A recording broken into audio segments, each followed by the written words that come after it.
I kind of think like doing stand up, like on stage show stand up is kind of like with the athlete playing the game. Like I think most athletes really enjoy playing the game, and to an extent, it kind of takes care of itself. You got to put in effort, and you got to kind of know what you're doing, but hopefully you know that by the point that you're playing the game, right? So everything else is just kind of like, stand up. It's like the online stuff, the ticketing, the organizing this and that. Like that's the dieting, that's the weight room, that's the watching video, that's the, you know what I mean? It's like all the stuff to prepare you for game day, where if you do all that, the game itself kind of takes care of itself.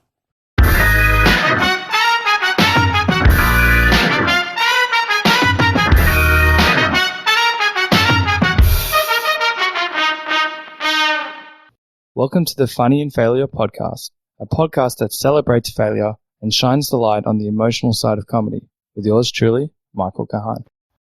Welcome. Today's guest is hilarious. He's a deep thinker. We had great banter. The conversation flowed so nicely. I saw Daniel perform recently, and my goodness, he is hilarious. He's very quick on his feet and thoughtful, which you'll soon hear. He's a true professional, which we get into, and he has many wonderfully delightful insights, which are great. So let's introduce the hilarious Daniel Muggleton. Daniel Muggleton is an Australian comedian, writer, comedy producer, and podcaster in a tracksuit. He's won awards, received 5-star reviews, and sold out shows all around the world, including at the Sydney Opera House. His live shows have resulted in 3 acclaimed stand-up specials. His debut, Let's Never Hang Out, aired on ABC Australia in 2019, Unprecedented in 2021, and his latest comedy special, White and Wrong, was recently released by 800 Pound Gorilla Media in 2024. It's hilarious. If you'd like to listen to it, it's in the episode notes below. Daniel was also chosen to perform at Just for Laughs Sydney in 2023 and has also appeared on The Checkout and The Feed. He's been handpicked to support superstar comedians such as Jim Jeffries, Steve Hofstetter, and Russell Kane on tour. Clips of his stand-up have been viewed over 20 million times on social media, and he's also co-host of the hit Australian podcast Flog Cabin, alongside Andrew Hamilton and Tom Whitcomb. New episodes are out every Thursday, and what happens in the cabin stays on the internet. So as you can imagine, we dive deep and we cover a lot, and we chat about his immaculate tracksuit collection, living and performing in the UK, creating pathways for success, jealousy in the industry, starting out in New York, social media and how they make the big dollary-doos, raising standards, ticket sales, and the mental energy attached to them, and being the first to create his own unique comedy shows, plus plenty more. Before we get into this epic chat, in case you aren't aware, the videos are now available on YouTube under Michael Kahan. That's Kahan with a K, unless you're listening to it already. I'll still be posting snippets of these chats on Instagram under Funny in Failure, so check them out if you want to stay in the loop for upcoming episodes, or you want to ask a guest a question. I'd also love it if you would share the podcast or share your takeaways from the chat. It really motivates me, helps the podcast grow, and ensures I can lock in amazing guests like this one. And just as a final reminder, the podcast comes out at 3:30 Melbourne, Australian time, with the full video of the podcast to be released the following day. Okay, cool. Thank you. Let's get into it. How many trackies do you own, and what special powers do they give you? How many do I own? I reckon we're probably close to 20 now. Holy. If you look at my wardrobe, it looks like I'm all of the Power Rangers. It's just kind of just the same thing over and over again in different color. It'd probably be close to 20. Like it's gotten to the point where like I don't really ever wear jeans. Oh, wow. Out? It's got to the point with my wife, like last year, there was this really nice, like Wales Bonner Adidas collab thing. It was like classy tracksuit, like real nice. And I was like, that's too much money to spend on a tracksuit. And she's like, look, Daniel, sometimes we go to fancy dinners and you're wearing like just regular Adidas tracksuit. But I think if you wear this, then nobody can be upset with you. So why don't we just get it? So now I've got like the equivalent of like a tracksuit tuxedo. You know, it's like this is we're going to the degustation. It's like a birthday. It's an occasion. There are going to be old people there who expect a certain aesthetic from you. And now we got that one. So if you go to, let's say, like a wedding, what do you wear? Our wedding, like I respect the institution. That's it. Reluctantly, it seems. Yeah, I mean, I don't like it. Like, it's very funny that like my criticism of weddings is everyone wears a suit, everyone looks the fucking same, it's stupid. Whereas like I wear the same thing every day, so it's just a bit of a glass house situation. But yeah, I just I did skinny jeans, bro. I got the bald patches on my calves to this day from the skinny jeans, which I only assume was just like the rubbing. Like oh, really? Going downhill, like they have no hair on their shins. Yeah, because of the pressure. I think the calf is the skinny jean from the the noughties into that kind of region. And yeah, I just wear tracksuits now. This is wild. So if you're going to like let's say a fancier event, you're going to like a cool house party or something, still the trackies? Absolutely, yeah. Like not the whole thing the whole time. Like I'm in Australia, man. Just temperature wise, it's impossible. But like one of my best mates got married last year, and at like the night before dinner thing, I was wearing a tracksuit, and everyone was like, "Yeah, that's Danny's wearing a tracksuit. Like that's what's happening." People like another Tom Whitcomb, who works with me a bunch. I was at his wedding and I emceed his wedding, and apparently his partner was like, "I'm fine if Daniel wears the Wales bonnet." Like that was not communicated to me. I turned up in a suit, but she was like, "That's acceptable. That's what he wears. That's what he looks like." The follow-up question is, what special powers does it give you? Because it seems like you are the trackies. It's part of you, the same consciousness. It's nothing. It doesn't give me a special. It makes me like professionally distinguishable from like, look at my head, man. You can see this head. You can see this voice. I'm 6'2". I'm like 80-ish kilos. Like if a comedian committed a crime, odds are I'd be a part of the lineup. Like that's how common my appearance is in comedy.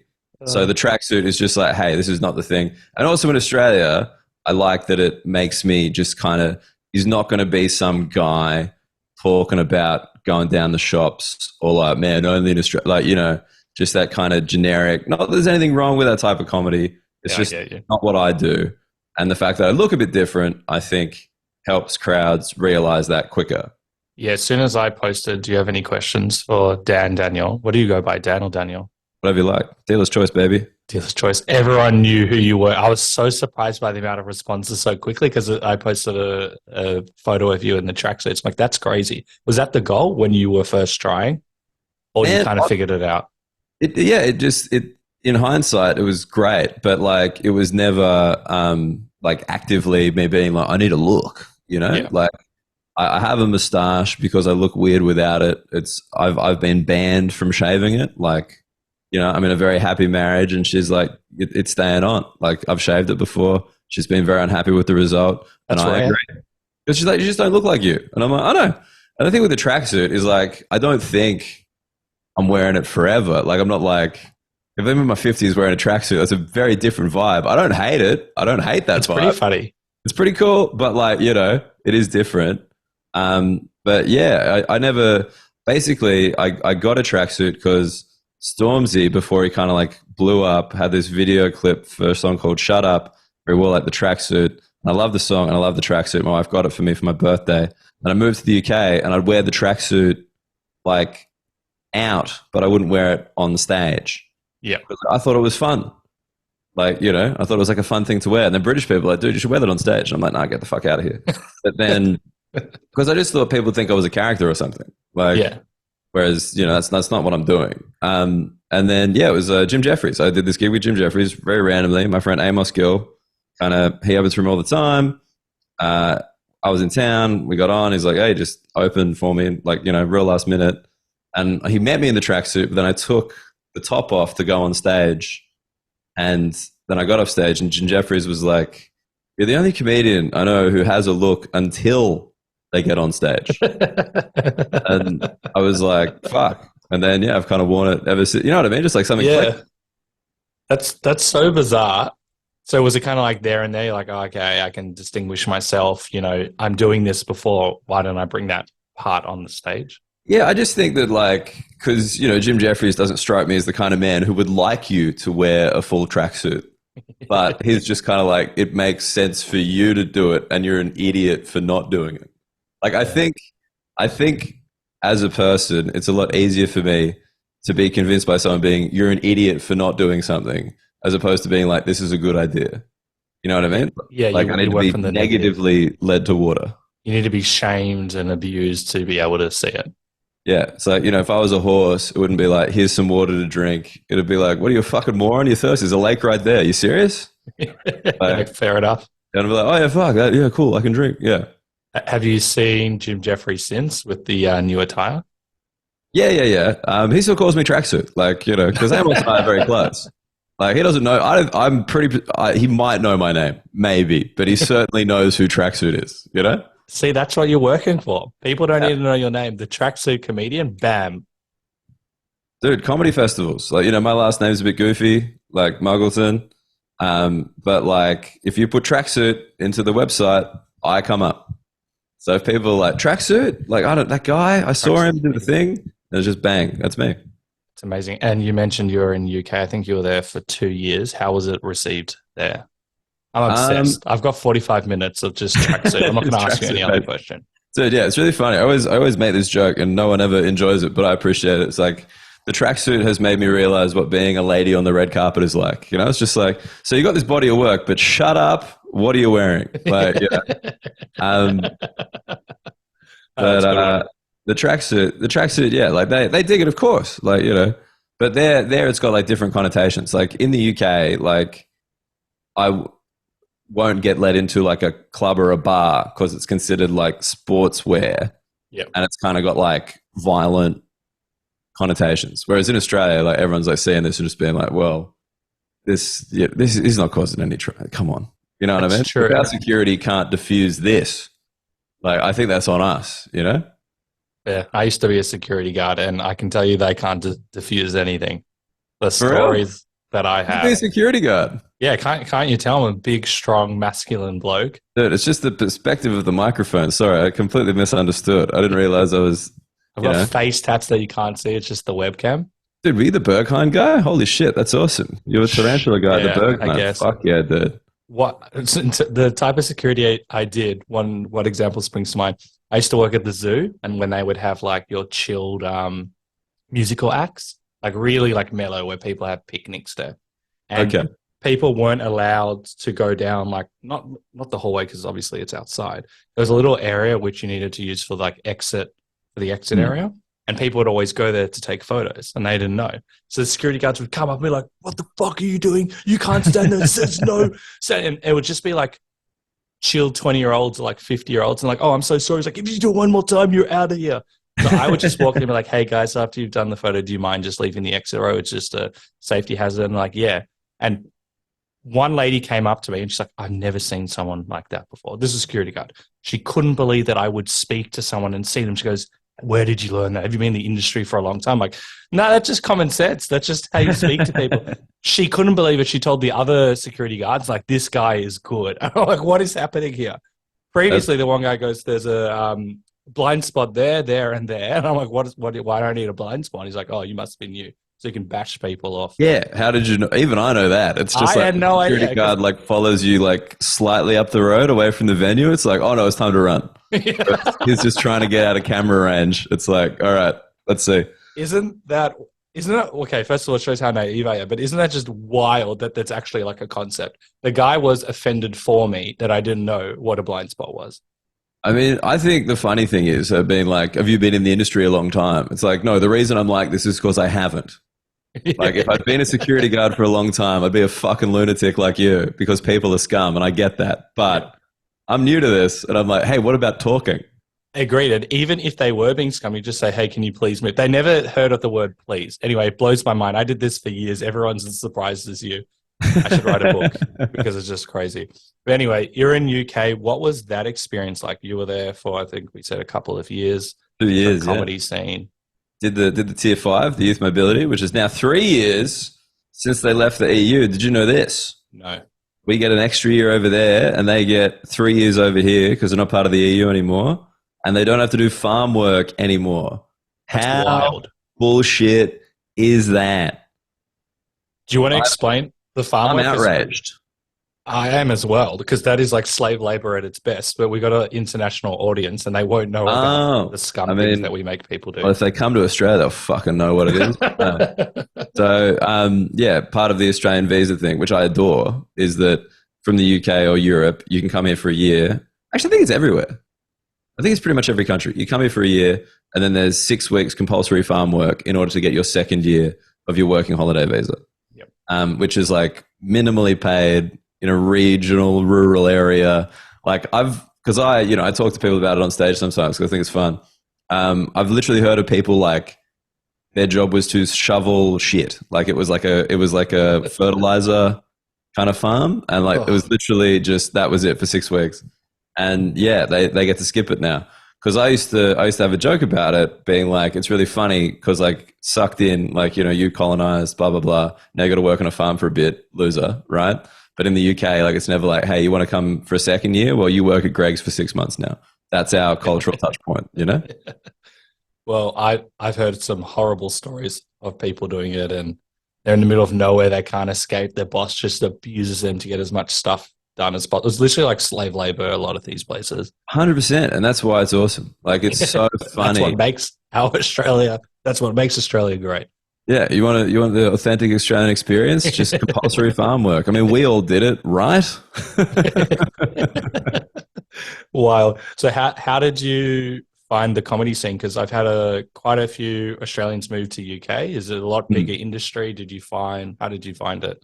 Yeah, well, for me, it was just like I'd kind of been going here for a while without like, really any success. Like it wasn't like, it just wasn't like, it wasn't my full-time thing. And I was like, well, why don't I move to the UK? Because like it's what I want to do at this point. And, if I can be full-time here, then I think we're onto something. And if not, and yeah, so that was the thing. I just kind of went over there with like kind of nothing in the bank. And then, yeah, just ingratiated myself, like was just kind of available for like any gig. Like I moved there with my wife, which does help because she got a job and, was able to take care of the kind of rent for that first kind of year, 18 months when it's just a bit slower. Please blow your nose. I'm seeing this nose thing happening. You're going off mic. It's a whole thing. I'm seeing the self-consciousness and I'm like, fucking honk it, baby. I don't want to interrupt you. I want to see it. You don't know my kinks. So yeah, like she was able to do that. And then I was just doing like gigs like everywhere, like drop of a hat. Like I got the bus to like Brussels from London twice. Holy shit. For any geography enthusiasts, like a bus would seem like insufficient transport to go from the UK to continental Europe, but you go like on a boat or a thing. I don't think you go in a tunnel. I think it's a boat. You go to like Devon, isn't it? Whatever. No idea. Anyway, it's like, it's crazy. And like, you're just on this bus, like, and you just, it's like 24 euros, I think, return or something. Like it's so cheap, but like I'm on it like overnight to do like this 200 euro gig in, like, I'm just in it. If there's a gig on, you'll have me. As long as it's paid, I'm coming. And like, yeah, that was kind of where I just got to have like fresh eyes on me, I guess, from like a professional sense. Because like, here it's a very small industry. People kind of see you early and they're like, oh, this guy sucks, because everyone sucks when they're new to comedy, especially me. I was terrible. And then, you just kind of get some fresh eyes and people are like, this guy's actually all right. And then you can just kind of progress in this industry that is more professional, which suits me. Like I don't like the, message some guy on Facebook or Instagram, whatever, like, hey man, can I jump up a spot? Let me send you an email. I'd like one in return. Let me chuck it in the book. Is it paid? Do you expect me to do well? Do you expect me to fucking be your mate after? Let's just work. Let's do that. I like that. That's very interesting. So did you feel you were kind of like static where you were at in Sydney, and then you just needed kind of like, you mentioned like fresh eyes. It's just to kind of like go back. In Australia, it's all, from what I've seen, it's like, are you up and comer? It's like a big thing. Are you an up and comer? Then when you hit like a certain few years, it's like you can kind of get discarded a little bit. Yeah, Australia's got a weird thing, and like I don't mean to criticize anybody like with this, but like in Australia, I swear to God, you can be like an up and comer for like a decade. Like it's bizarre. It's like, no, you don't remember. This guy was really new and good when he started, and I'm like, but that was like iPhone 7, like what's he doing now though? Yeah. And it's just like, but he's a previous Raw winner, and you're like, who gives a shit? Like, what? That's an open mic competition. That's like being awesome at basketball in year 7 and then just like being like, yeah, he's in mine for Boomer's selection. Is he? Like, he shouldn't be. That's mental. Like, it's just because, we're small. Like, we're just small. Whereas like in the UK, you can just kind of spread out. And the UK, by the way, involves Europe too. Like, I headlined the gig in Milan. Like, just cold email from them, can you come to Milan? And then I get there, everyone else in the lineup is speaking Italian. I'm like, I know I look a bit, but I'm not though. Like, you got that, yeah? And then like, yeah, they're like, yeah, just speak English. And I'm like, but no one else has. Which seems like a weird thing for that the headliner. Is so bizarre. So Yeah. you're just like number 5 on there and you just hear Italian. You're like, can anyone actually speak English? Explain that to me. Yeah, like just literally to the promoter, I'm like, you know that I only speak English, right? And he's like, yeah, it's fine.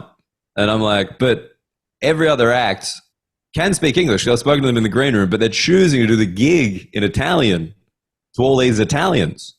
And he's like, don't worry, their English is great. And then it was really funny because one of the other acts who was awesome to me, what's his name? Luca Ravenna. He's like fucking blown up real hard since then. He's just like, yeah. Their English isn't good, but they're Italian, so they think their English is good. Good luck. Just fucking go out. Best or worst gig you've ever done? That one? Yep.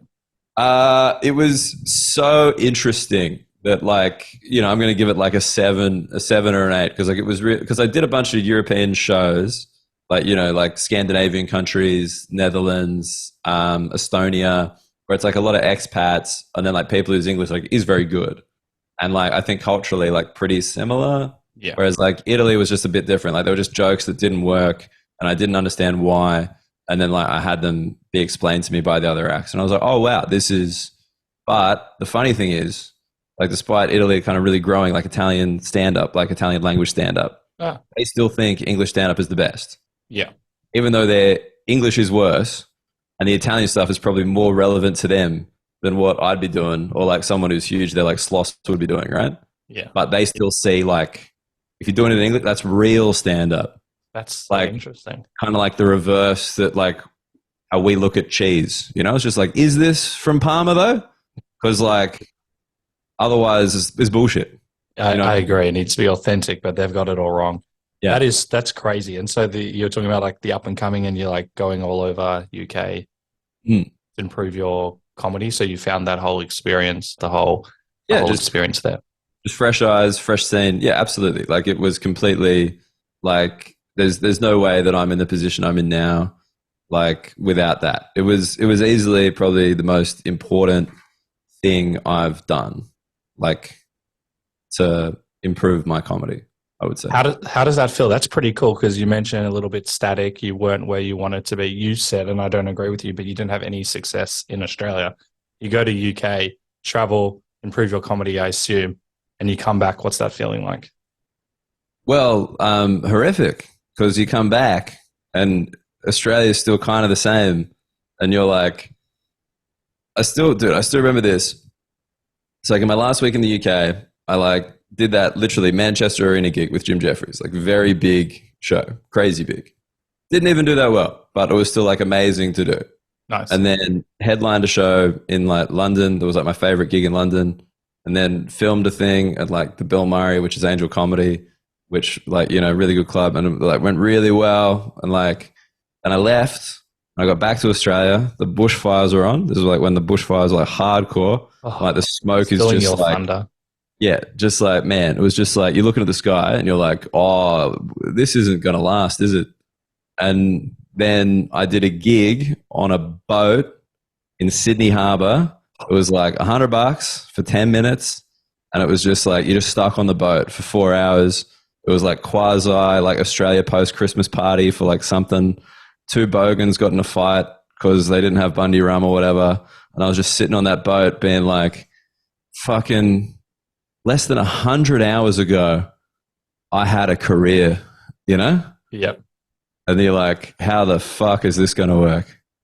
And what's it been like since? We'll talk about your comedy special, but you've released one in the last few months, which was hilarious. That was a few years ago, though, wasn't it? So When I filmed it? No, when you came back to Australia. When I came back, yeah, the end of 2019. It was just before COVID. Smart. And oh boy, did I nail that. Yeah. Like, 'cause you know what I mean? At the time, you're like, I was planning to go back, man. I don't know if we had flights booked, but I think like my wife and I were like, yeah, we're going to back to the UK like in July. Like we came back in December, like Australian festivals, July, back to the UK. Maybe not to like live, but like kind of be over there. We could look at getting a longer visa, blah, blah, blah. And then like COVID, and then just like everything changes, obviously. You obviously knew internally what would happen. Isn't that, so when you came back, how are you feeling about the scene now? Because a few years has passed. You've obviously grown as a comedian. Yeah, I mean, I've got like my own thing now. Like as in like I do my own shows, like I do my own tours. And yeah, like in Australia, like, because that's the one thing. In the UK, there is a comedy circuit, and you can buy a house off the comedy circuit. Like, don't get me wrong, it's like crazy cash, and it's probably not a house in London, but like you can make a living just working live, and it's professional, and the gig's good, and you know lots of people, and blah blah blah, and you can make a living. Whereas in Australia, like if you were just to work like clubs, there are 5. Like you can't make a living off that. Yeah. Like it's just impossible. So you got to kind of do, you know, other kind of TV, radio, or like cruises. That's how a lot of people kind of bridge that gap. Yeah. And so yeah, like I was lucky enough to, since I've been back in Australia, be able to start putting my own things on, and people will come. Like they're not like, you know, they're not Manchester Arena. Don't you worry about that. But that has meant that I can, you know. And then, yeah, I did my own little tour of the UK last year. Like, you know, again, little, but when you can do that, then it's okay. You stop saying the word little. I think it's great. Like, I know you want to compare to like Jim Jeffries and what you do, but, you know, people don't realize, especially we've got a big international audience, Australian industry is really small. And, you know, normally there's like 5 comedians that you see on the radio or the TV shows. There's not that many spots. And so for you to create your own thing is actually quite rare. Not a lot of that's the difference from what I've seen, and you've obviously got a better perspective, but you've been doing this for a while now. But the comedians that last a long time, they're doing the other stuff because the stand-up might not be the only thing that can sustain them, not only financially, but also creatively. So I think it's a really smart thing that you've been able to do. And obviously you've been quite conscious about it. Do you find that also helps you creatively doing different things as well? Look, I do focus on stand-up compared to other people. Like, you know, even in terms of like a digital thing, like people want to do like sketches and stuff, and I'm like, I can't act for shit. I don't really enjoy it. Like, I just like talking. Like, you know, that's what I like. I like the one thing, stand-up. You also do podcasts. I do podcasts, but that's also talking. Yes, but yeah, it's just to a poorly attended show. You know, there's just not many people in. But same vibe. But yeah, so yeah, I mean, I'm glad that I've been able to find that space, and I think like a lot of people are doing that. Like I always, you know, I don't think I'm ever like the best at doing anything, but hopefully like I work hard enough. Like I look at someone like Luke Kidgel, man, and I'm like, that guy, holy shit, like completely. Like if I've been pretty ignored by the industry, he has like completely. And then he sells more tickets than basically anyone. Like we've had him on. Hilarious, but I haven't spoken to him about it in years. It seems like he's like, I want to know if he's aware of it, but he just does his own thing and he kills it in that own way. But no one talks about it from the mainstream side. Dude, except for comics. Like, this is how crazy, like, because like, you know, it's online and it's all kind of fractured now. Like there's not that kind of central, you know, but he did the Comedy Store for the first time like last month. What? I was emceeing and he's like, yeah, it's my first time. And I was like, what? Really? Dude, you've done like the Comics Lounge. He is hilarious. yeah, but like he's done like I think he sold out like 4 and more theaters last time he was in Sydney. Jeez. He's never done like like it just you know what I mean. There's just I think they used to be like more progression, where it's now it's like there's this weird industry progression which still exists, but like do you need it? Probably not. But then like just someone like him is just like he built because like I remember the time before that it was just like I think it was just kind of like the Pato RSL maybe. They used to do like a 200 seater there. Wow. Just did a bunch of those and he did a bunch of that, but like the clips are good. He's good.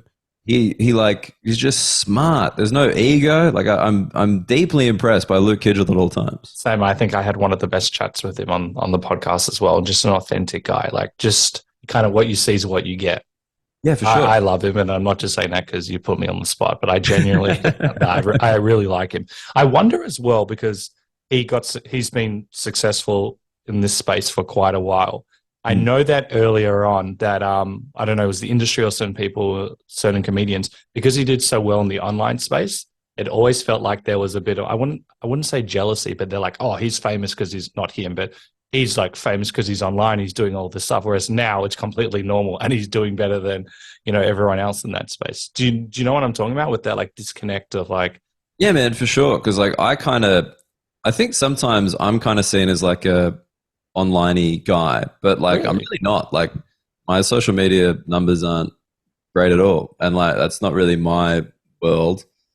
But like it was really funny because like basically because comedians are stupid, but not only are they stupid, they're also lazy, and so they don't like doing anything different because that would involve learning a new skill or whatever, and they don't want to do it. And so there was just like, I remember because when I started, it was like people would put stuff out on the internet and everyone's like, fucking internet. Ugh, what, YouTube? Yeah, sure, whatever. Like, for like, I'm going to say until the pandemic. I think the pandemic was the turning point because everyone was like, oh, I literally can't perform live anymore.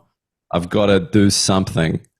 And then even then, like I did Zoom gigs and like, are Zoom gigs good? Of course not. But like, are they better than doing nothing? Yeah, way better than doing nothing. And like, weirdly, just because of, I got to work with Nowhere Comedy Club. You did a lot, pardon? You did a lot of them, didn't you? Dude, I reckon, I've said this to people before and it's mental, but I think it's true. I think I probably performed to like maybe 20,000 people on Zoom all up. Holy crap. Yeah, like heaps. Like so many people. But like, and was it great? No. Was it good? Sure, sometimes. Yeah. Like, you know what I mean? I still, because I did the ones in Australia when like Sydney had our lockdown, like that kind of intense one. Like we ran shows like weekly, and I remember for like 2 years after that, people would come up to me at live shows being like, thank you so much for doing that. It just gave us something. Nice. Like, just something to kind of, that was the end of the week, we'd watch that. Or like just some kind of interaction. Because like, I'd get people up on screen. I'd like talk to them in their living room and like make fun of, you know what I mean? It was. Yeah, that's great. I didn't know you could do that because the ones I saw was just very. No, I was like in there. I'm like making fun of the couch and I'm just like, who's that guy? Why is he not facing this direction? Like that kind of shit. And, and yeah, people just really liked it. And it was really funny because they're thanking me. And I'm like, man, like I needed that to not go insane. Like I tried to do like some little sketch stuff when I was doing that. I did like a fucking to camera, like news kind of weekend update style thing. Fuck, it's embarrassing, dude. I think everyone deserves a pass in the creative industry. Whatever you did during COVID, that's between you and God, Like, don't, like, no one gets to be like, oh, remember that fucking thing you put out in 2020? Shut up. Like, we were trying. What happens in Vegas stays in Vegas. Exactly that. Good on you for trying because it's a. Look, I don't want to discuss lockdowns and COVID. I'm bored to death of it. But it's horrible. Yeah, I want to hear about your perspective because, you've just come back from UK. You've done really well. You're feeling more confident. Obviously, this happens and it's crazy.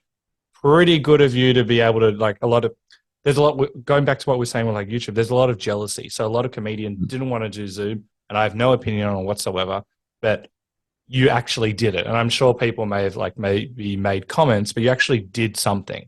And even though you did that News Weekly type show, you actually did something. It's better than not doing anything. I think that's pretty cool. What do you Yeah, I mean, well, look, it's not cool, but that's fun. you know what I mean? Yeah. It's the opposite of cool. Yeah. Nobody's high fiving you after that. But yeah, it's something, and I agree. And I was glad that I did it. And you learnt stuff. Like there are things that I learnt doing Zoom shows that I have taken into live shows. Just about like because it's rare to see your face while you're telling a joke in real time over and over again, and having that little delay because it's the internet. Yeah. So like you're just a bit more aware of what you can do with your head. Because like because that's all you can see. Like I've never been like a real mug for the audience guy. Like I just kind of say stuff and leave. But yeah, it was like even some of that was useful. But like just putting stuff out there was useful. I learned how to video edit. I kind of put things out there, and I say this to anybody. Like I came back from the UK. I was kind of doing Australian festivals, but like with really no following here because like I didn't have any, and I left, and I came back 2 years later. Why would I have any? I didn't really have online content at that stage for anyone to engage with. So like I think I just would have had a pretty horrible festival season and then kind of be like, what the fuck am I doing here? But because of COVID, there was this enforced pause. Then there was this like no international acts could come in. So you kind of got this runway as a comedian. You were the king.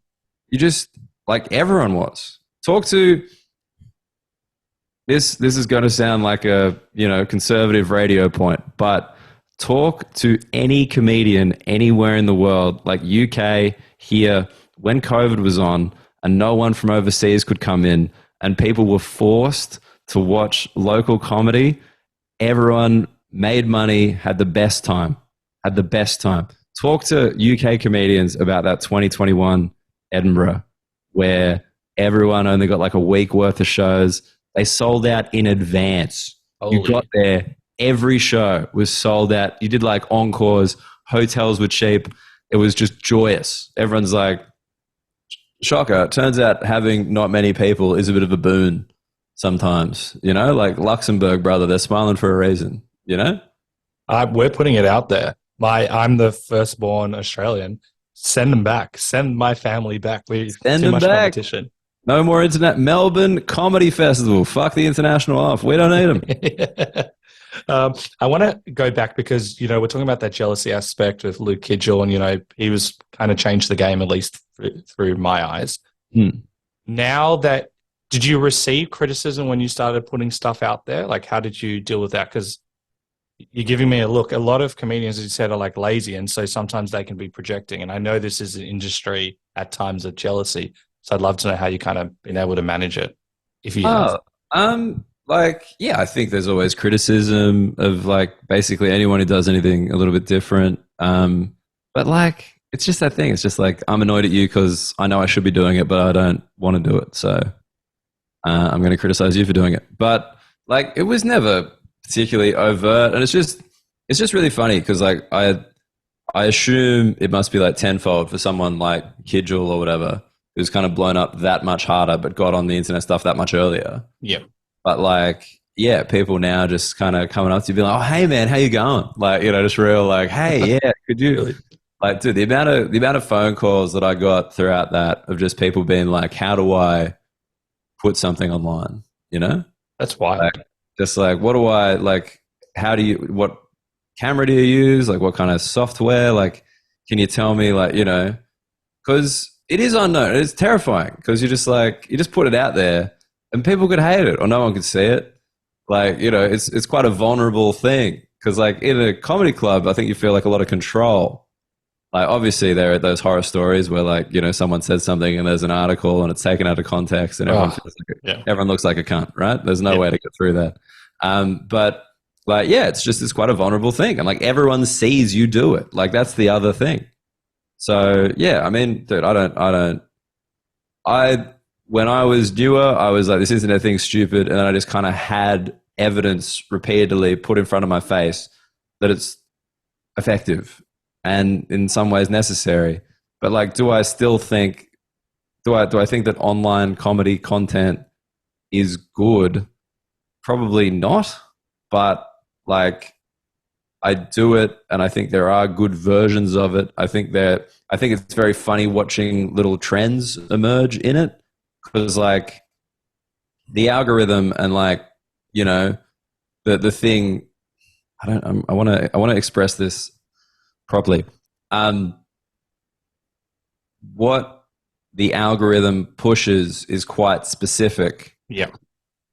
So I think one thing that I hate is that it doesn't push edgy content, because remember, these are all just media companies. They're social media companies, but they're media companies. And they get 95% of their revenue through advertising. And so the more G-rated content is, the more types of ads they can show to it, the more people they can show it to. So it's just a numerical equation. Yeah. Like if you're completely clean, great. And the other thing is, like, at least I've noticed, there's kind of a trend away from like on stage stuff to like, I don't know if you've seen this, but in the UK, a bunch of comedians have started kind of getting really good response of like just doing basically jokes to camera, but like while going for a walk. So now wow, a lot of my mates in the UK are just suddenly spending a lot of time in parks, you know, according to their social media, which I find like it's just a trend that people have seen, and they're like, yeah, wait, I can do the joke without the audience. That's actually better. Like, and it gets picked up by the algorithm because people think it's more organic. Like, there are people who like in their car, like it's just to the. Oh yeah, I've seen that one. Yeah, it's just like giving stand-up comedy a more organic context, so people don't move on from it or think it's more genuine. Interesting. Right? Yeah. So there's like this kind of like there's stuff like that, and I got nothing against that. I'm like, sure, whatever. Like for me personally, it's like I just want to be on stage doing stuff. That's what I want out there. But I understand that it's not that effective because a lot of people say, like, ugh, comedian, swipe, fuck that.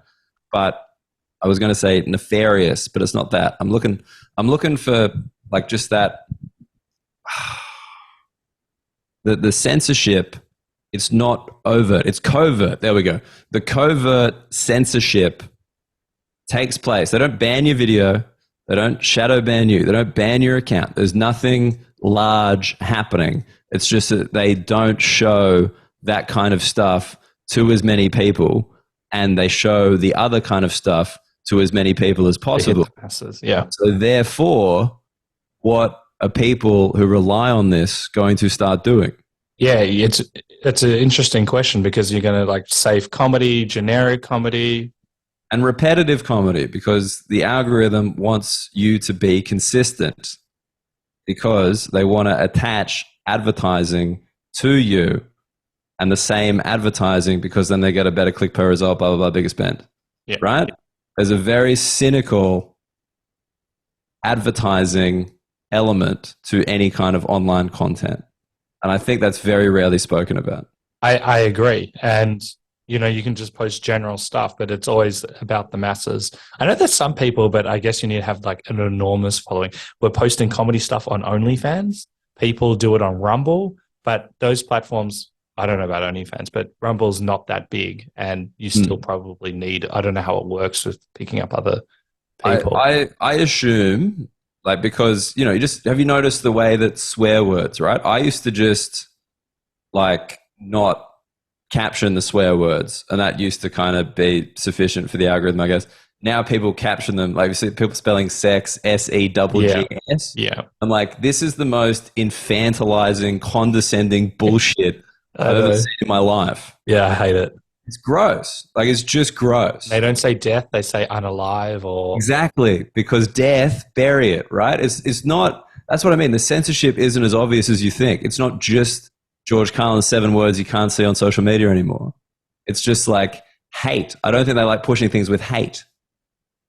But at the same time, like, they want you to take extreme points of view because it's easier to market to people based on extreme points of view than middle points of view, because maybe that person might buy anything. Whereas, like, if you're clearly a conservative, fucking show them the Donald Trump sneakers, brother. They might buy it. Yeah. Whereas if you're left wing, show them a Palestine flag. They might buy it.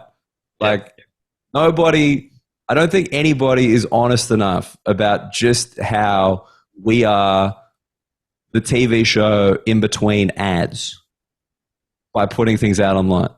I agree, and I'm glad that you bring it up. So how do you kind of balance that? Would you have to change your relationship with getting big numbers and say, as long as I can get, like, for example, a certain amount, those are the people that are going to see my show? Does it annoy you? Because you obviously are aware.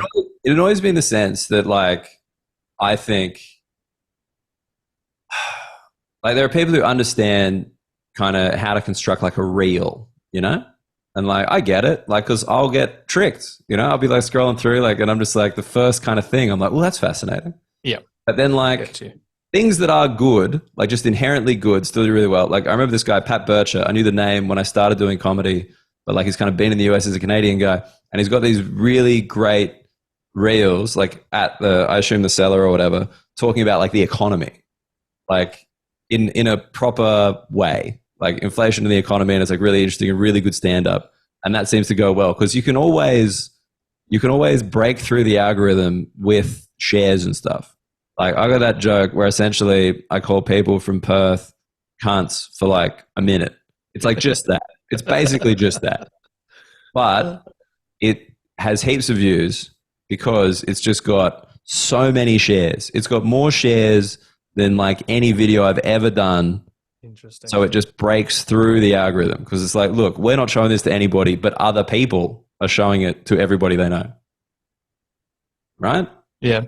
So you can break through it. But I think there's going to be a platform soon in the same way as like satellite radio. Like it was just kind of like, we don't want to be bound by our advertisers anymore. We want to say whatever we want. We want to be able to swear. This is stupid. Like swearing just isn't offensive anymore. Like it just isn't. At one point it was, but it's not. And so there'll be something like that for kind of comedy. And I think it'll just be how broad that goes.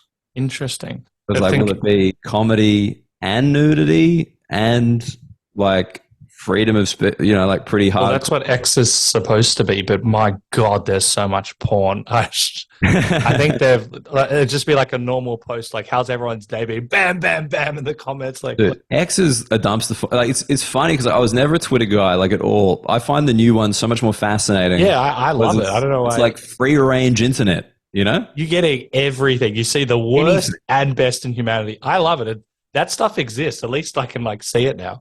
Dude, it's mental. Like, and you just go to the comment on like a viral thing, and it's got nothing to do with anything about the part. Like, it's chaos in there. Yeah. And I'm just like, oh, this is what, like I just imagine this is what driving would be like without any lanes. Like that's X. Yeah, that's a good take. Yeah. So going back to, anyway, we should start our new one. Like, are you thinking of one just for like comedy videos, not necessarily? Like I've never been like a Reddit guy, but I've started posting on like stand-up comedy Reddit, and that's been kind of interesting because that's like pretty. I think Reddit's pretty democratic, as far as I know. Like, I might do that actually. Other people might understand it better than me, but. I think it seems like, and it always starts in the States, they're always ahead, but I've noticed kind of like Sam Morril and stuff talk about like Punch Up. I think it's .live or something. I think they're kind of starting to just slow launch this new platform. Interesting. And how do you find the feedback when you post on something like Reddit? Because you're going to get a lot of opinions. Generally pretty good, man. Like that's the thing. I was never like a Reddit guy. Hofstadter got me into Reddit because he's always kind of been on it, and I've found it like a pretty, fair. I don't know, fair, but like, just feedback's been good generally. Like sometimes people just go a bit wild, but that's the internet. Like who cares? That's very good because I imagine when you're first starting up, you get like one bad review would like haunt you. I've got one that you talked about, but a lot of comedians have spoken about their love-hate relationship with reviews because if you get that 4+ stars, it's like comedy gold, and you'll just use that, but then you won't use the other ones. Like, how does it work? It's also some random person's opinion who might not like your style. Is it something that you focus on, or is Reddit more like, I think I can get level-headed response there? I think I've gotten better with the online stuff, like, because I think initially when someone really hates it, you're like, ugh, like that sucks. And like, dude, there are like comments on my special on YouTube that I like, they're in there. They're like in my brain forever now. I didn't see any. I just because it comes up. They were all like, "This is really good." Blah blah blah blah blah. Yeah, oh no, if you go through, don't worry, they're there. But it's just like, that'll just be in there, like, you're like, fuck, like, what? Yeah, I don't know about that joke, and you're just like something that it's funny because, like, it's like the broken watch, right? It's right twice a day. Yeah. But like sometimes someone will comment about something you're already self-conscious about, and then you'll be like, fuck, Exactly. But you to get that special, you've been doing it for at least a year or roughly a year. I don't know exactly how long. You've tested it out. The jokes are working, or generally they're pretty good, right? But but it's like sometimes bad jokes work. that's true. Like, you can make like a fart joke and a certain amount of the audience will laugh, or like They're just like, you're like, oh, am I making fun of who I think I'm making fun of here? Like, you know what I mean? Like that kind of thing. But again, like, fuck off. It doesn't matter. Of all the things, 90 seconds of my special that you didn't love, like, grow up or stop watching. I don't mind. I agree. I saw this comedian, and I think as I saw it was about an hour, 50 minutes, unbelievable. 10 minutes weren't that great, but that 50 minutes outweighs the 10 minutes that I didn't find that funny. But to make someone laugh hysterically, or at least the audience, for 50 minutes, that's an unbelievable job. I know you want to make everyone laugh all the time, but it's not really possible. Very few people can keep you on your toes for that long. I'm not talking about your special. Your special is hilarious. And I saw this one live, and I just thought it was like brilliant. But then I'm sure the comedian which is like good and bad in a sense, depending on the relationship, be like, that 10 minutes sucked. My comedy special sucks. Or you can be like, I got 50 minutes. Now how do I fine tune that 10 minutes? Yeah, I mean, it's funny because, like, I think we're, like, oddly, comedians, I think, are simultaneously the most self-aware and least self-aware people.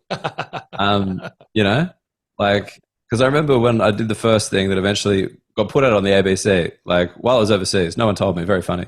The ABC didn't tell me.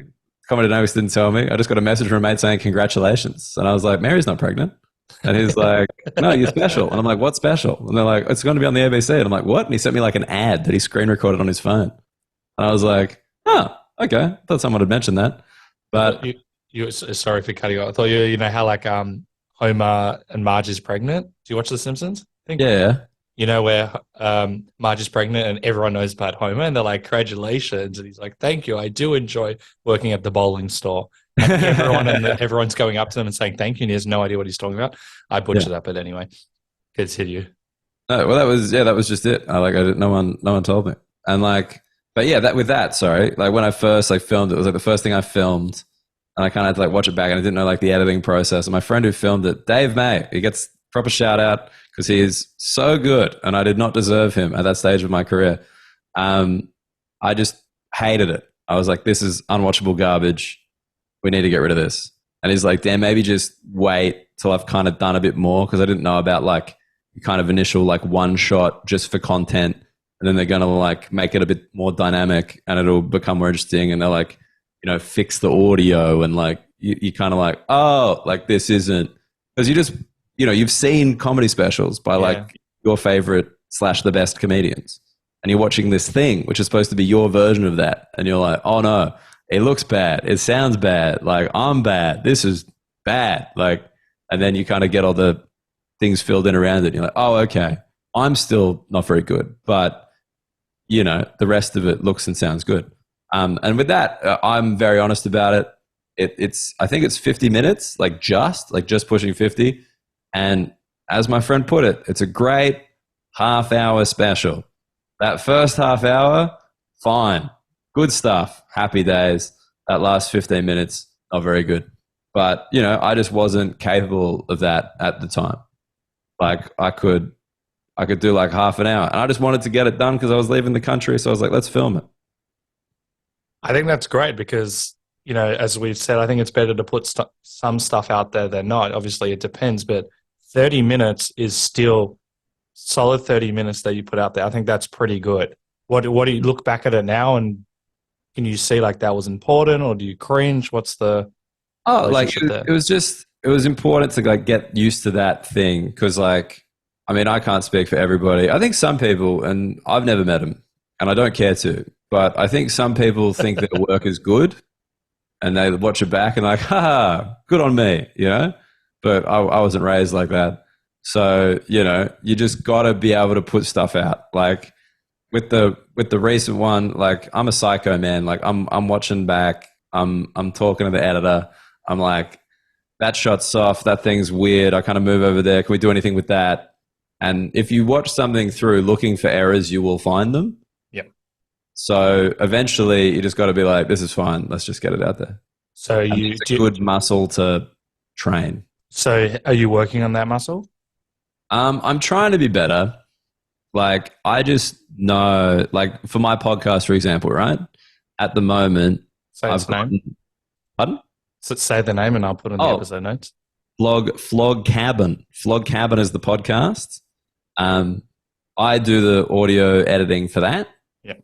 And I've noticed that I've started to care too much about how it sounds.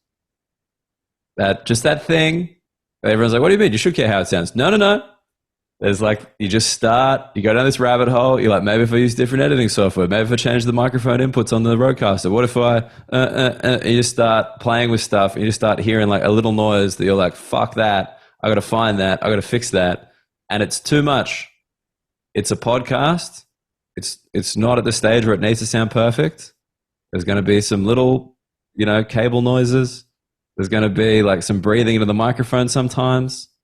It's okay. I hear what you're saying, and there's a balance. I don't know what your balance is. The balance is, from what it sounds like, you want to get it as good as possible. Mm-hmm. You're also able to kind of like let go and just allow it to happen. Like in the moment, if your co-host said something, but they've like knocked the mic like I'm about to, you're like, oh, fuck that. Like, what's the... Yeah. I'm just like, I'm sitting there, I'm like muting things, I'm dragging this around, I'm doing that, I'm making this. I'm just like, damn, like people are listening to this, like going for a walk, like in their car. Like, you know, they're not sitting there being like, man, the audio quality on this is terrible. You know what I mean? No one's ever complained about the audio quality. At no point has anyone ever cared, apart from me just randomly 3 weeks ago being like, well, this doesn't sound like I think it should. Let's spend hours trying to figure out why. So talk to me more about that, like muscle. How that you're building that muscle. Is that awareness from like you or your wife, or is it just something that someone said? It's awareness for me. Like my wife knows me well enough to just, you know, every now and again, just come tap me on the shoulder and be like, Daniel, just say it's fine and move on. Like no more feedback necessary. Yep. Like, but you know, I like things to be good. I like to have high standards. I think, and this is maybe a little bit damning of Australia, I don't think our standards here are high enough in media. Like if you listen to those stories about like the people behind Breaking Bad and like how much thought, how much planning versus like Australia where it's like, yeah, you did this stand-up show about that thing. Maybe you could turn it into a 6-part series. Like, oh, okay. When? Oh, like a couple of months. Have you ever written a thing before? Nah. Don't worry about it. Just give it a bash. We'll put this guy on. He's been on heaps of shows that we've done here. They've all been shit, but he does have a lot of experience. So just get him in, and then we wonder why it doesn't work again. Like, yeah. It's, you know. My mission of someone that has not produced anything here is to change the entire, I'm talking more from a screenwriting perspective, is to change the landscape. And, you know, yeah, that's my big mission. Continue. Yeah, I mean, it's just right because you go to the States and it's just like, yeah, like we think Americans are like morons or whatever, but they're not. There's just such an incredible weight of evidence that they understand like how high the quality needs to control of like their TV shows is next level. Like, do you cringe as an Australian when you see an Australian show and you're like, oh, fuck, it's an Australian show. I'm going to do something else? I've literally had like, I remember with basically anything that I've shot, I'm like, I do not want this to look like an Australian comedy special. Like, if people watching this are like, this is an Australian comedy special before they hear me talk, I fucked it. Like, it's not, and not that there aren't good Australian comedy specials. I think a lot of people think like me now. Yep. Like, and they watch the American stuff, and it's like, we are here to compete on a global stage. Like, the internet means everybody has access to everybody. So So therefore, you have to be like Conan had this great quote, which I adored, about like how funny things need to be now. He's like, when I first had my show, I competed with the other late night shows. They were my competition. There were 5 shows for me to compete with. I could look at ratings. I could look at how funny they were. That was my competition. Now my competition is a monkey sniffing its own finger at the zoo. Because that's what people watch to laugh. It's me or the monkey. Yeah. I've only got one set of attention. Where's it going to go? And like that's, when I look at Australian comedy, yeah, man, it used to just be Good News Week and the fucking gala and whatever. But now it's like all the best comedians in the world are on your phone too. Like video directly after yours. Like you've never had the juxtaposition between me and Chris Rock like this. You're smiling, so you must find this exciting because this is pushing the standards, right? Well, yeah, I mean, of course, you got to be a bit competitive, and like, it's just good. It's just good because I feel like we get to see more. So like the people, like the technical people, they get to see more. They know what it's going to be. Like, yeah, isn't it good? Things are getting better. Yeah, I agree. It's very interesting, and you can speak to this more than me. But the comedians, a lot of them were brilliant. Like 20 years ago, they're on, as you said, like the 1 or 2 TV shows. Maybe they're on the radio. Might not necessarily the stand-up be that great. They're funny people, but because they're on like the 1, 2, 3 most popular shows for at least 10 years, they would sell out all their shows because everyone knew who they were. It wasn't necessarily about the quality of their stand-up, for example. And that still goes to what we're talking about with screenwriting and media and all of that stuff. They were just, all eyes were on them, so everyone knew who they were. Totally. And like, I mean, still to this day, there's just a lot of like familiarity. Mm. Like people just don't know who people are. Like the internet has democratized that a bit, but it's still hard. But, and the other thing is the quality of stand-up. Like, man, I really like stand-up. Like, I really like it. I care about jokes. I talk about them with my friends frequently. Nice. Like I think about, like I try to think about my stuff a lot, but like as an audience member attending a show, people don't really care that much, like about the quality. Like they do, but they don't. They're not analyzing the jokes about and all of the. Do they like you? Do they like your vibe? Do they like your take? Like they're not sitting there being like, man, he fluffed that tag.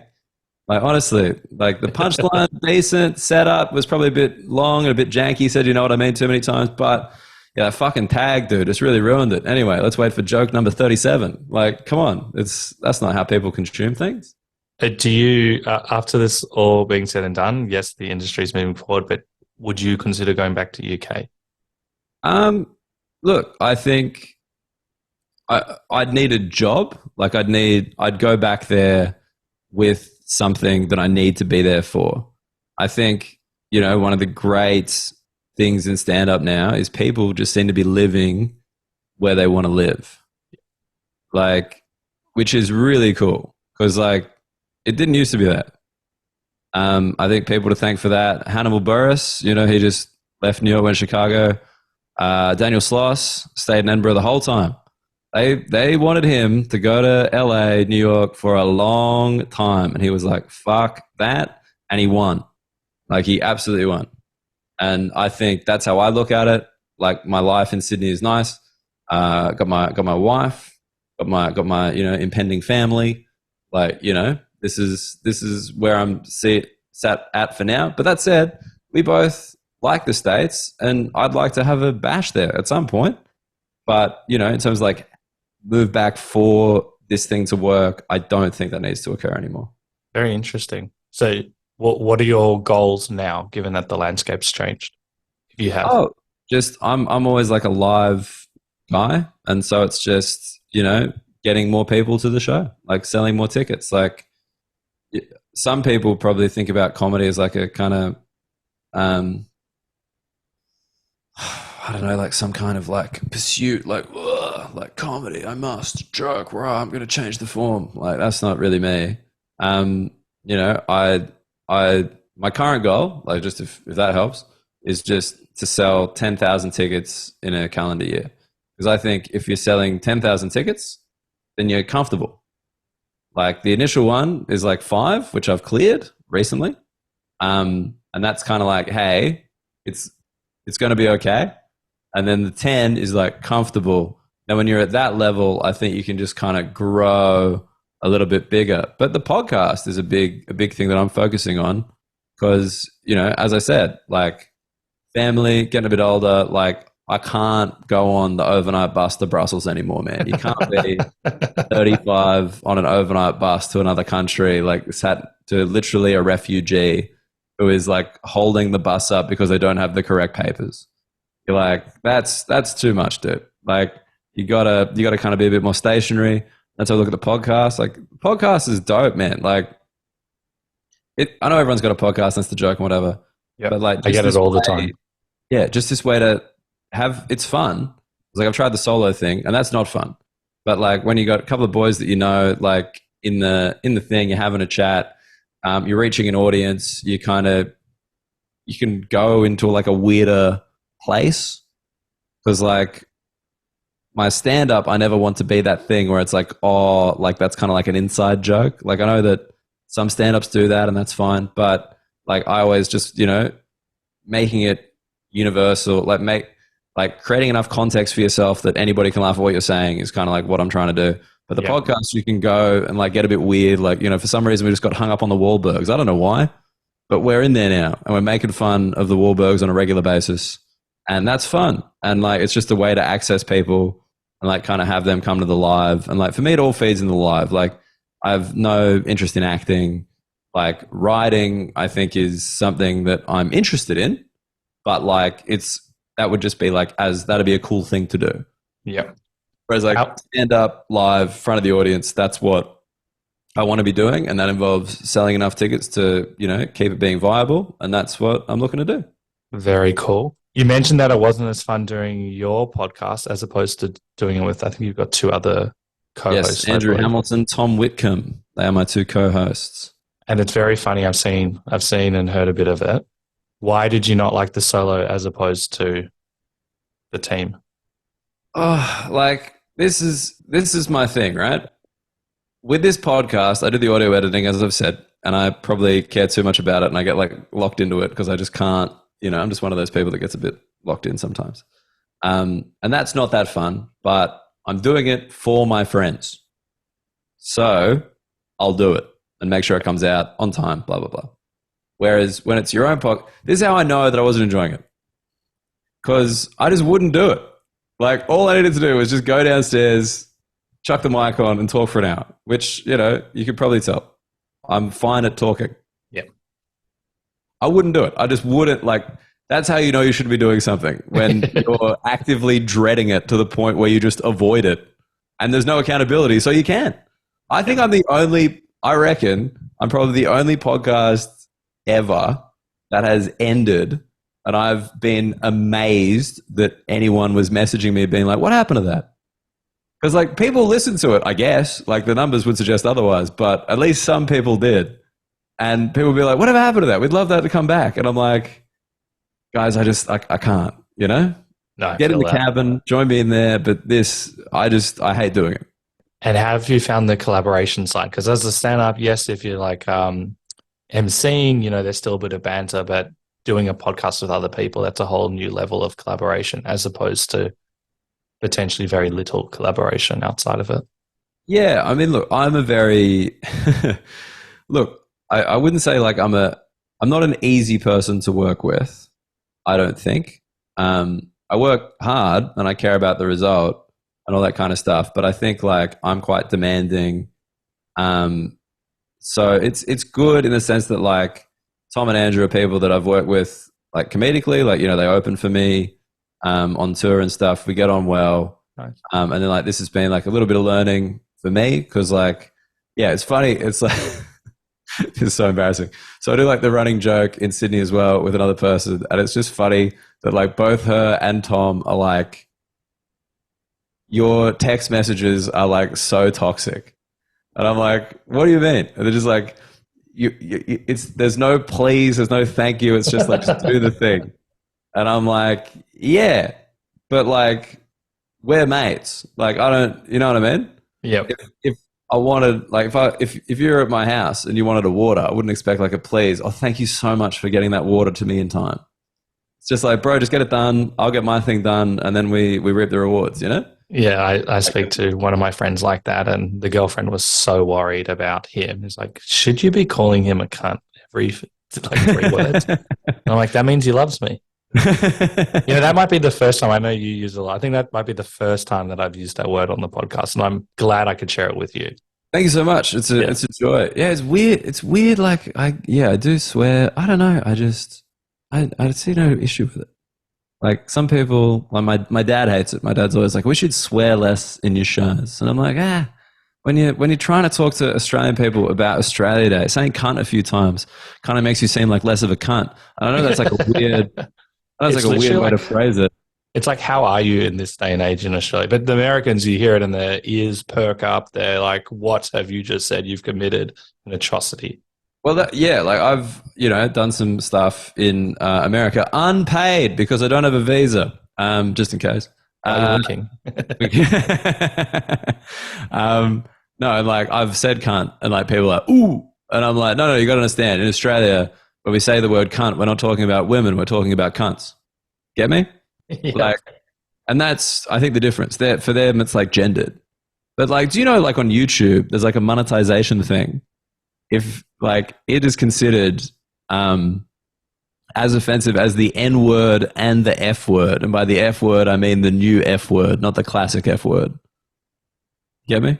No, I don't know what the new F word is. Well, one of them is in a Pogue song, and that was fine before. That wasn't the F word previously. The F word was fuck, and it is not that anymore.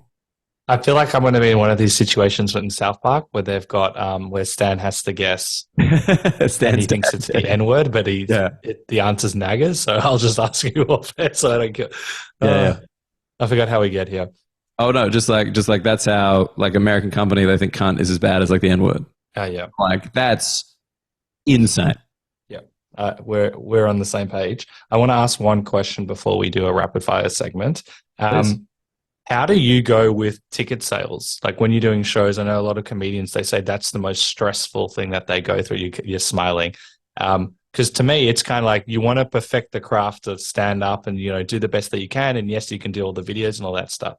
But the stress of when you got shows, you're at Melbourne International Comedy Festival, you're at Edinburgh or whatever, and it plagues every single comedian that I've ever spoken to.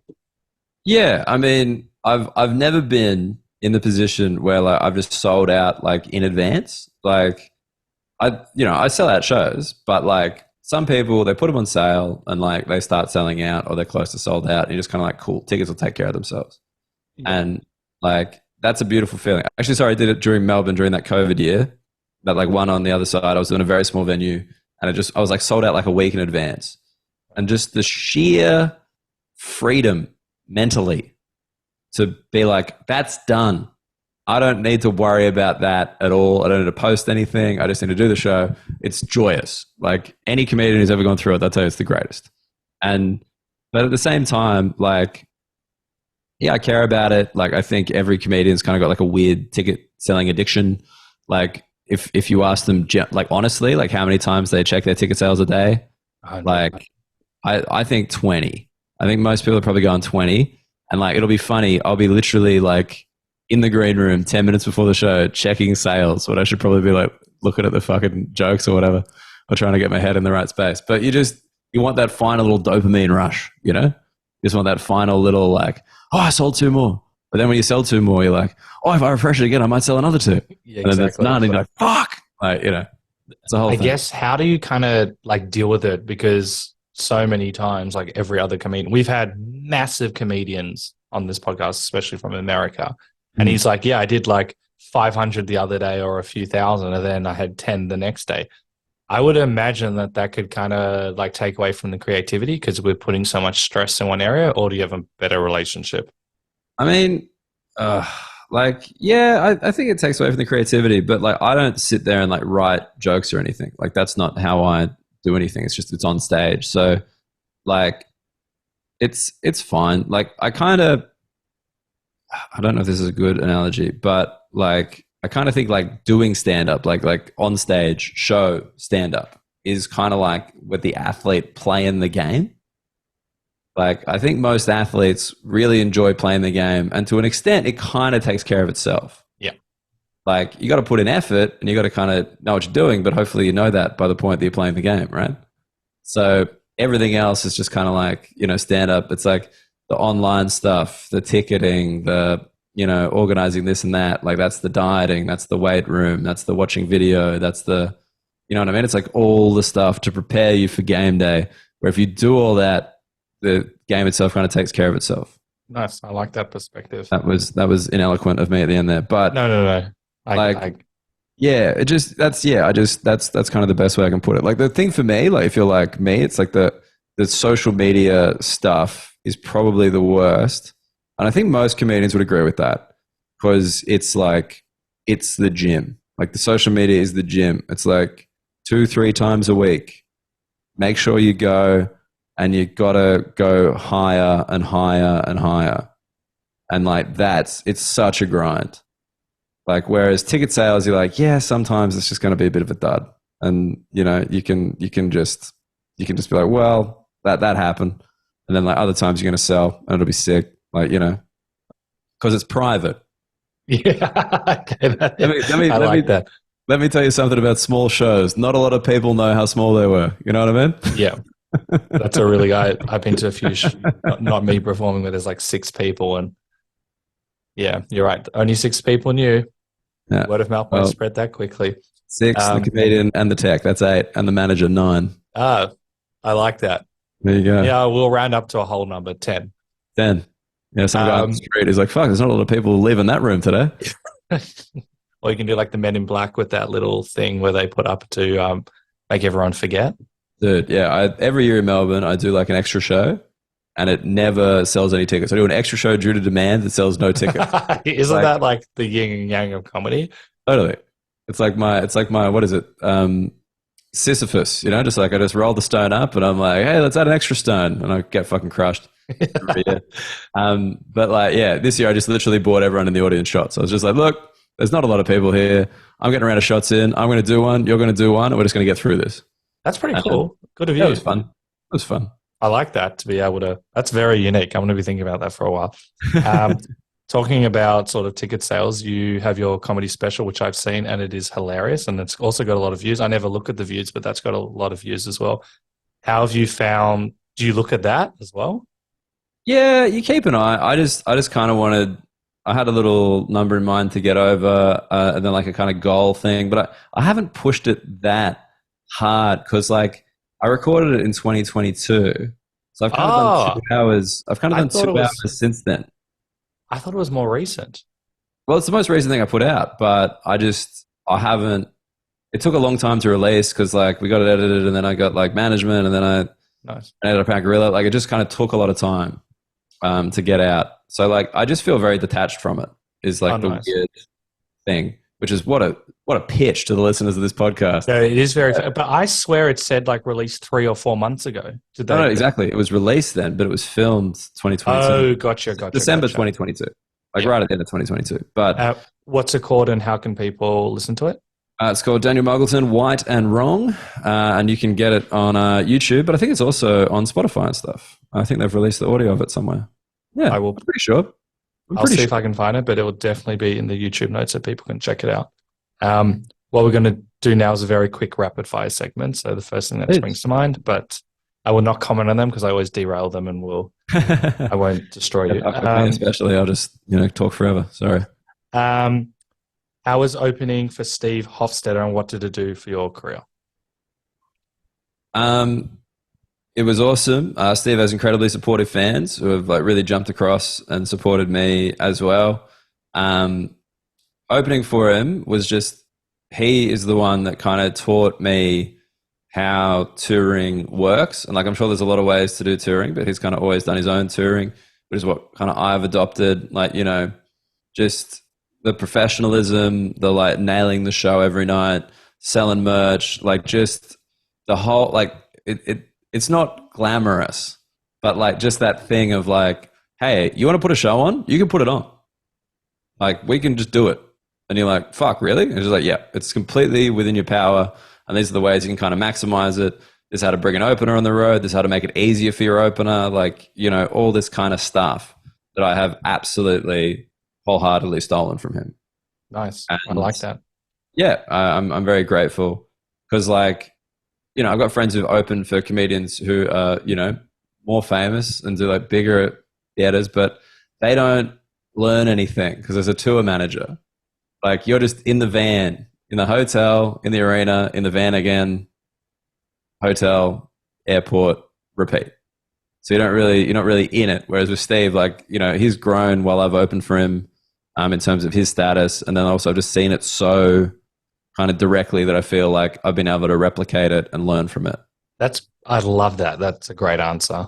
What is Mug and Kettle, and what did it do for your confidence? Mug and Kettle was the open mic that my friends Samuel Kettler and I started with. I'm seeing Kettles tonight, which is exciting. Yeah, so we started it. It was the first sign up on the night open mic in Australia, I believe, where basically you just turn up, you put your name down, you're guaranteed stage time. And we started that when I just finished uni, and he was more into comedy than me, to be honest. And yeah, just this thing that kind of grew and grew and grew. Now there's a bunch of them like around Australia, and like a lot of really fantastic comedians kind of came through there. Some of them started there, I guess. And you were kind of like a game changer in that space where you let everyone, right? Yeah, no one else had ever done that. It was always like book ahead, you know, call this number for a spot, and then you call the number and they're like, we can put you on in 4 weeks. And I'm like, then why am I calling the number today? Like, you had a window here. I thought I was doing this tonight. It's like, nah. And like, so you could really get excluded from the comedy scene for not being good early or for like not being friends with the right people. Whereas this was like everyone gets a spot. I'm talking everybody. We had like 50 plus people sometimes. How do you fit that in a certain amount of time? We cut it from 5 minutes to 4 minutes. You do not go long. There are 2 brackets. The first bracket's like 15-ish acts, and the second bracket is however many are there. And one time this guy didn't get on, so I made him do his set in the beer garden out the back after the show. Everyone does their time. I love that because when I did, you could see so many people wouldn't get on, and someone was there for like 2-3 weeks and you get on. Like, that's horrible, and you have to wait till like 11, and you get there at 6. Dude, yeah, it's garbage. And yeah, we just did that, and it's good. It really, I think it was good. People say it was good. For me personally, I think it's funny because I've always just kind of been seen as like connected to like open mic comedy forever because of that, which professionally isn't ideal. But like, you know, I'm very glad I did it. You'd also, and we'll talk about this next time because I know we need to go, but you would also, because you'd see so much bad comedy as well as probably some good comedy, yeah, a conversation for another time, you would learn what doesn't work, and even stronger, I guess. I reckon to this day, I can probably, if I go to an open mic, I can tell you what someone's about to do and why it's going to go wrong. Like, I've just seen so much. You've done and it doesn't change. Weirdly, shit comedy never really changes. Good comedy does. But I think shit comedy is kind of, it stays shit for the same reason. And like the topics are the same. It's fascinating. It's fascinating to watch. I actually really want to see this. You painted a really good picture. I'll use it for my screenplays. One of the last ones. So I know you went to New York City because I think your girlfriend wasn't that interested in you and you were visiting her at the time. Mm-hmm. What did you learn from, I think you did like roughly 30 open mics because you were bored. Oh man, you're on top of this. You said you were well researched. That's impressive. It's like ESPN fucking box score for the NBA. I learned about the sign up on the night thing. That's where I first saw that and encountered that. I just kind of saw like a lot of different comedy, I guess. Like just a lot of people. Like I was never really gone to comedy in Australia before like I did it. Like I never really attended open mics or any of that shit. I kind of started there. And like, yeah, I saw good stuff every Sunday at the Knitting Factory in Brooklyn. That's when Hannibal used to host that. And like, that's where I saw like Mark Norman, Michael Che, like all these guys who've since become like really big. Saw them there for like the first time and I was like, holy shit, like these guys are amazing. Yeah. And then like also just these like garbage. I still remember just some of like these open mic sets, like these people that I had no contact with ever, just going up and just saying these things that just like they weren't funny or really even interesting, but like you just kind of understood what open mic was. Yeah. After that, you know, because like the Creek in the Cave, man, I think in Austin now, but it used to be Long Island City, New York, and like, yeah, there would be like constant open mics there, and the same people all the time, just doing nothing. Like they go up and they talk, and just no one would laugh, and then they'd just go again the next night, and you're like, oh, is this what this is? You know? You look gravely concerned. You look like a man that's been through so many wars and is jaded, seeing the absolute worst. Oh, that was hilarious. Any advice you want to give to people who want to try something different or new, but perhaps a bit fearful of doing so? As in life or comedy? Both, whatever. Yeah, I mean, I think you gotta keep doing new things. I think that's very important. Like, you know, on a personal level, I have committed to playing beach volleyball. I've moved to the eastern suburbs of Sydney recently. Cool. And I used to play volleyball in high school. That was a sport that like I was good at. And I just see it and I'm like, I could do that still, I reckon. And I'm just going to do it. And like, it's going to be weird. It's like, I feel like when you do new things, it's not so much the activity itself, but it's the new people that you have to expose yourself to in order to do that. And like the reaching out, like I'm always very bad at that. I always have people to come to me. I'm a bad hello. I know that professionally. People are like, I think Dan hates me. It's just like, no, he doesn't say hello to anybody. You got to talk to him.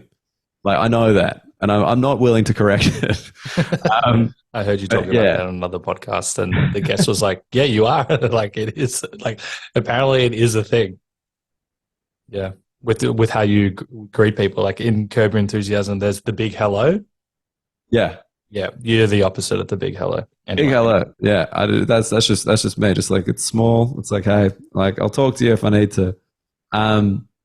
But yeah, so I think like that, doing that new thing just forces you to interact with those new people and just feel out of your depth. Because like it's very easy to just kind of, you know, stay in your lane and chill.